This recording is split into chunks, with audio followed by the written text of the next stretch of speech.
Bismillahirrahmanirrahim. Assalamualaikum warahmatullahi wabarakatuh. Mari belajar bersama Ustazah Ina. InsyaAllah adik-adik, pelajaran kita untuk kali ini ialah dalam bidang adab tahun 3 dengan tajuk Cintakan Sunnah Rasulullah sallallahu alaihi wasallam.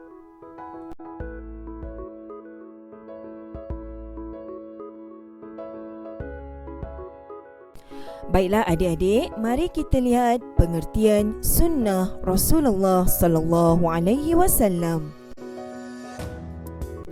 Sunnah Rasulullah ialah sesuatu yang bersumberkan daripada Nabi Muhammad sallallahu alaihi wasallam dalam bentuk ucapan, perbuatan, sifat dan akhlak yang diberitakan oleh sahabat baginda. Dalil naqli berkaitan sunnah Rasulullah sallallahu alaihi wasallam. A'udzu billahi minasy syaithanir rajim. Bismillahirrahmanirrahim. Wa ma atakumur rasulu fakhudhuhu wa ma nahakum anhu fantahu. Maksudnya, apa yang diberikan Rasul kepadamu, maka terimalah, dan apa yang dilarangnya, maka tinggalkanlah. Surah Al-Hashr ayat 7. Ya adik-adik, berikut adalah amalan sunnah Rasulullah sallallahu alaihi wasallam yang boleh kita amalkan dalam kehidupan seharian sebagai seorang muslim. Pertama, berusaha untuk menjadi anak yang soleh. Kedua, sentiasa membaca Al-Quran. Ketiga, sentiasa menghormati orang tua. Keempat, bercakap perkara-perkara yang baik. Seterusnya, yang kelima, berusaha menuntut ilmu. Keenam, istiqamah dalam menutup aurat. Ketujuh, kita hendaklah sentiasa mengasihi ibu dan bapa. Kelapan, hendaklah sentiasa menghubungkan silaturahim antara sesama umat Islam. Kesembilan, kita haruslah berbakti kepada kedua ibu bapa kita.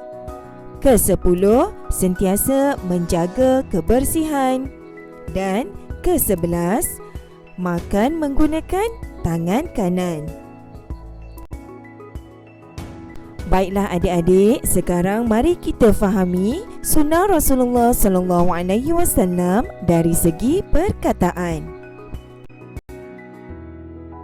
Sunnah perkataan ialah semua ucapan Nabi Muhammad sallallahu alaihi wasallam dalam bentuk suruhan, larangan dan galakan. Contoh sunnah Rasulullah sallallahu alaihi wasallam dari segi perkataan. Pertama, kelebihan membaca Al-Quran. Daripada Abu Umamah radhiyallahu anhu, katanya, aku telah mendengar Rasulullah sallallahu alaihi wasallam bersabda, hendaklah kamu semua membaca Al-Quran. Sesungguhnya Al-Quran itu akan datang pada hari kiamat memberikan syafaat kepada orang yang membaca dan beramal dengan hukum hakamnya. Riwayat Al-Bukhari dan Muslim. Kedua, berkaitan dengan larangan Rasulullah sallallahu alaihi wasallam, iaitu jauhkan sifat sombong dan bangga diri. Daripada Harisah bin Wahab radhiyallahu an, aku mendengar Rasulullah sallallahu alaihi wasallam bersabda, mahukah aku memberitahu kepada kamu siapakah ahli-ahli neraka? Mereka itu ialah orang yang keras kepala, sombong, suka mengumpul harta tetapi tidak suka membelanjakannya untuk kebaikan. Riwayat Al-Bukhari dan Muslim. Seterusnya, mari kita lihat sunnah Rasulullah sallallahu alaihi wasallam dari segi perbuatan. Sunnah Rasulullah sallallahu alaihi wasallam dari segi perbuatan ialah segala perbuatan Nabi Muhammad sallallahu alaihi wasallam yang disampaikan oleh para sahabat baginda. Contoh sunnah Rasulullah sallallahu alaihi wasallam dari segi perbuatan, yang pertama ialah mengutamakan anggota kanan. Diriwayatkan daripada Aisyah radhiyallahu anha bahawa beliau berkata, sesungguhnya Rasulullah sallallahu alaihi wasallam suka memulakan dengan anggota kanan ketika memakai kasut dan bersuci. Muttafaqun alaih. Contoh kedua adalah berkaitan dengan sifat merendah diri.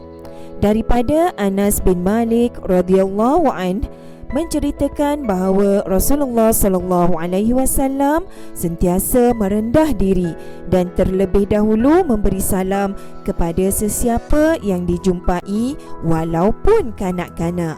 Riwayat Al-Bukhari dan Muslim. Seterusnya, yang ketiga adalah berkaitan dengan perbuatan menggosok gigi. Diriwayatkan daripada Hudzaifah radhiyallahu an bahawa beliau berkata, Rasulullah sallallahu alaihi wasallam apabila bangun daripada tidur, baginda menggosok giginya dengan menggunakan siwak atau kayu sugi.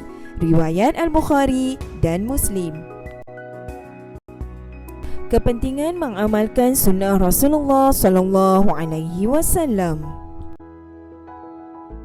Pertama, ianya menjadi bukti kecintaan kepada Rasulullah sallallahu alaihi wasallam.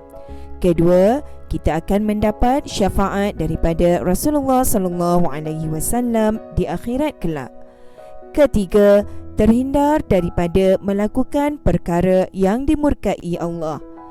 Keempat, dapat membentuk umat berperibadi mulia. Dan kelima, menjadikan diri lebih beristiqamah dalam melakukan ibadah. Kesimpulannya, marilah sama-sama kita mengamalkan sunnah Rasulullah sallallahu alaihi wasallam dalam kehidupan. Orang yang beramal dengan sunnah Rasulullah sallallahu alaihi wasallam akan menjadikannya lebih berakhlak mulia.